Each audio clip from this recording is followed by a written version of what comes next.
I do see. I don't want to have to worry about a segue later. We have to see this picture right now. So yeah, Kyle, let's give it a gander. Is so kind as yeah.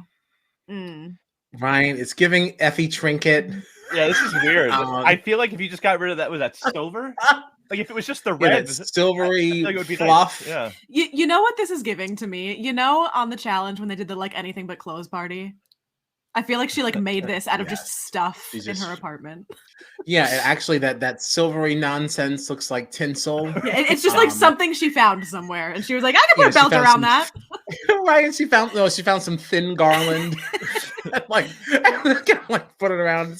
This is like a failed reindeer games. Yeah, not my favorite. Sorry, girl. Not working. Liz wanted to give it to Bananas. I don't hate what he's wearing. I don't love it.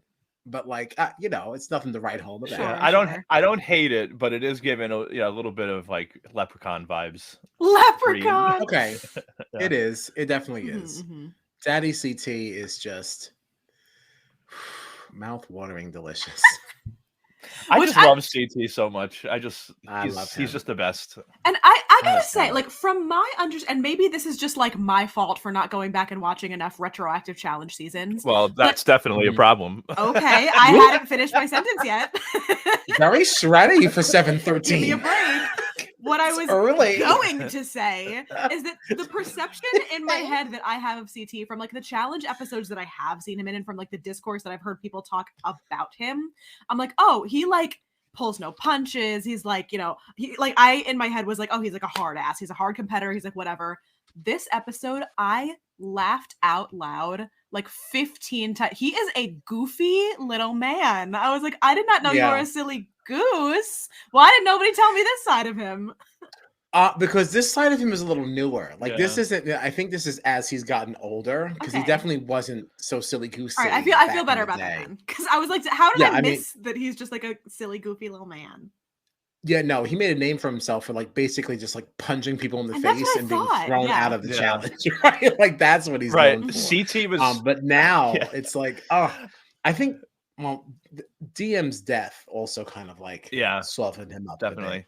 But CT was like that kind of player that back in the day, it was like, all right, he could easily win this thing, but he's also just as likely to go home for fighting somebody. So, and like that's the version of him that I had in my head. So when I see him like at breakfast doing impressions of John while eulogizing him and like being like, oh, I'm the only man in the house. There's all these women and whoever wins the challenge is going to date with me. Like I was like, he's so silly. I could not be happier that's how that turned out too. Like when he made the whole comment, like after the mission, the winner will get to have lunch with me alone if you play your cards right. Like, I was laughing so hard. Like, okay, well, I love this man. I did not know he was such a silly goose. We love him. Yeah, he's great. I did. My other note from breakfast was the divorce between Phaedra and CT is the worst thing that's ever happened to me because mom and dad were fighting this whole episode, and like. This is where I start to have a problem. I mean, not start to have, I've had a problem with it the whole time, but like the way that Phaedra is navigating through this game is like, there was a moment where they're speculating, oh, who do we think is going to be murdered? Who's not coming to breakfast? Who's it going to be? And Phaedra's like, I have no idea. Like, all right, well, who do we think like, the traitors might be? I have no idea. You're doing the Dan thing. You criticized him for exactly this a couple of weeks ago. You have to say something. Right. And like even like you have to. It was I think CT in his confessional that was like, she's not giving me anything. And it's like, Phaedra, just say a name. He's not even asking you who you think the traitors are. He's asking you who you think could have been murdered. That's so easy to throw a name out.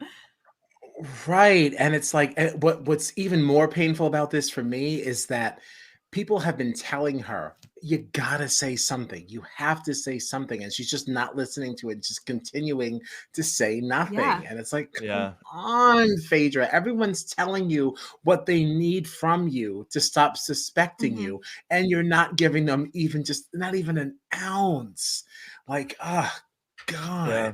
I feel like you should be able to just latch on to something. I feel like you don't have to come up with anything new that no one else is saying. Like, Sandra's name is out there, so just say, just say Sandra. Yeah, even if Sandra's name wasn't out there right now, at this point in the game, there are 2 episodes left. Everyone has been accused at some point. You could say anything about anybody, and it's not something that's new that no one said before.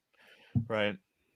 Ugh. I feel like it's weird. And there was a point where she was talking to Sheree, and Sheree was like begging her, like, "Are you a traitor? You know, tell me if you're a traitor or not. Give me a name. If you, like, who else could it be?" And Phaedra was like, "Oh well, it could be CT for all we know." Gave no reasoning behind Yeah. it. Was not serious at all about it. Like, Like, just elaborate. Give right, me Right. concrete something. Like literally just said CT because he had voted for you the last Mhm. time, and not very, very good. But since you brought up Sheree,